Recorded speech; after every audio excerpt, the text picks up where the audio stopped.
Your mind is attacking you right now. Even as you read this, some part of you is running a story you never agreed to. A worry, a replay, a voice that will not shut up. And here is the strange part. You did not choose to think it.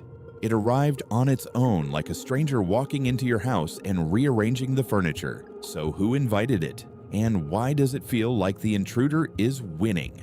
2,000 years ago, a bald, stubborn Greek asked that exact question, and the answer he found could silence the noise in your head tonight. His name was Chrysippus, and before he ever touched philosophy, he was a runner, a long-distance runner in the ancient city of Soli, a body built for endurance, lungs trained to outlast pain. He knew what it meant to keep moving when everything inside him screamed to stop. But there was a race he could not win.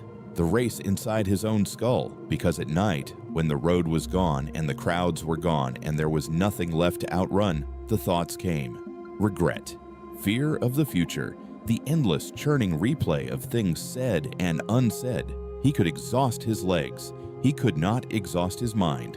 And that, more than any injury, is what nearly broke him. So he did something desperate. He walked away from the only life he knew and traveled to Athens, the loud, brilliant, overcrowded capital of ideas. He wanted a cure. He wanted someone to hand him silence. What he found instead was a school on a painted porch, led by a man named Cleanthes, and a single sentence that would rewire his entire life. The teachers there claimed something almost unbelievable. They claim that events do not disturb us, that loss, insult, failure, death, none of it reaches in and hurts us directly. Chrysippus, the logician, the man who trusted only what could be proven, nearly laughed because he had felt the disturbance. He had lived it on the road at midnight. How dare they tell him his suffering was not real? But they did not say it was not real. They said something far more dangerous. They said he was the one producing it, that between the world and his pain stood a hidden step, a step so fast, so automatic, he had never once noticed it happening. And in that gap lived either his freedom or his ruin. He could not sleep after hearing that, because if it was true, then every sleepless night, every spiral, every hour lost to dread, he had built it himself, with his own hands. And if he built it, then maybe, just maybe, he could learn to stop.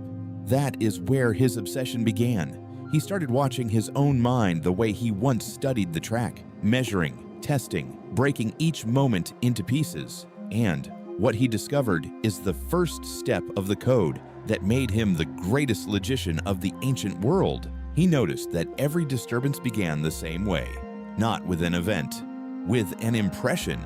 The Greeks called it phantasia, a picture, a flash, an automatic first thought that the mind throws up before you can stop it. Someone frowns at you, and instantly the impression arrives. They hate me. A bill lands on the table, and instantly, I am going to lose everything. You did not decide to think it. It simply appeared.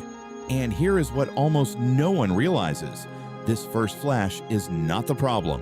Chrysippus discovered that the impression is completely harmless on its own. It is just weather passing through. The catastrophe comes one heartbeat later, and that single heartbeat is where he found the door. Stop and feel this in your own life for a moment. You know this heartbeat. It is the morning your phone lights up with a message from your boss that just says, "We need to talk." And before you have even sat up in bed, your whole body floods. You are fired. You are finished. You replay every mistake from the last 6 months in 3 seconds flat. Nothing has happened. No words have been spoken. There is only a picture on a screen and a story your mind slammed on top of it. The frown that meant nothing. The silence that meant everything.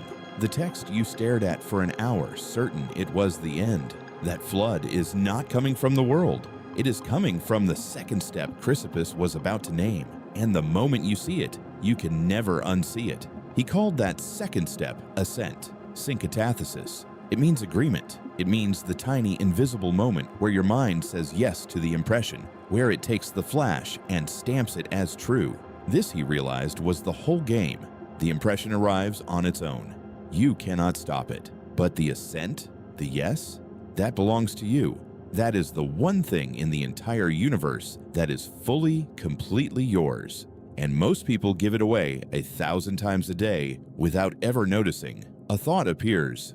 They believe it. A fear appears. They obey it. A voice says you are not enough, and without a second of resistance, they sign the contract. Chrysippus saw that human beings were sleepwalking through their own minds, agreeing to every dark story that floated by, and then wondering why they felt haunted. He had found the intruder, and the terrifying, liberating truth was that the intruder could not do anything without your signature. But knowing this and living it are two different things, and here is where Chrysippus faced the wall that stops almost everyone, because you cannot simply command yourself to stop believing a fear. Try it right now. Try to not feel anxious. It gets louder. He knew that willpower alone was useless against the mind, the way trying to outrun your own shadow is useless. So he did what a logician does. He built a test, a cold, clean procedure to run on every impression before granting it the sacred yes. And this became the third step, the step that turns a victim of his own mind into its master. He would take the impression, hold it at arm's length, and ask a single ruthless question.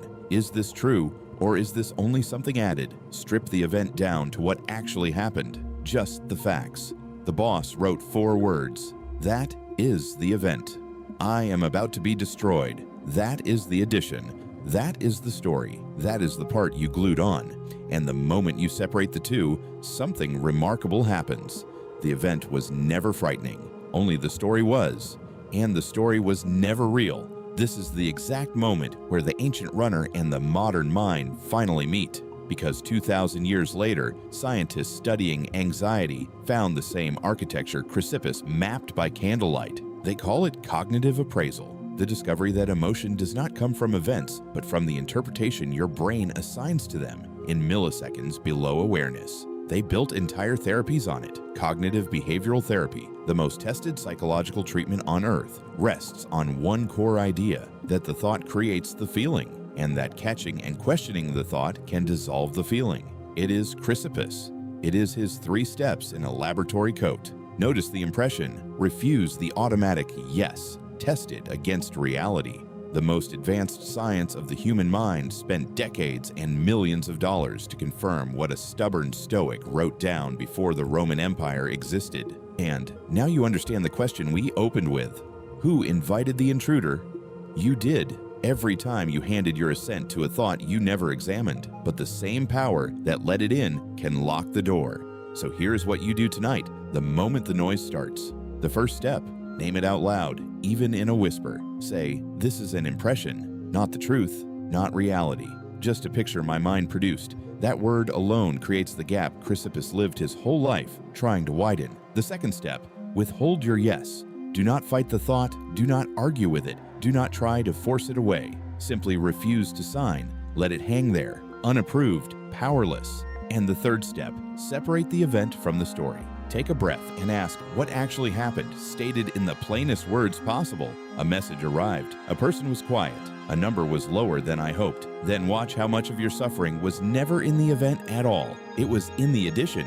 And the addition is optional. Do this once and it feels awkward. Do it for a week and it becomes a reflex. Do it for a month and you will notice something that will genuinely unsettle you. The noise gets quieter, not because the world got kinder, but because you finally stopped agreeing with the lie. That is the code. Notice, withhold, test. 3 steps that turned a sleepless runner into the mind that shaped Western logic for the next 2,000 years. Chrysippus never found a world without impressions. Neither will you. The flashes will keep coming. The fear, the replay, the voice. That was never the thing to fix. The thing to fix was the yes. Master that one heartbeat between the thought and the belief, and you become the one person the noise cannot rule. The intruder is still standing at your door tonight. The only question left is whether you hand it the pen.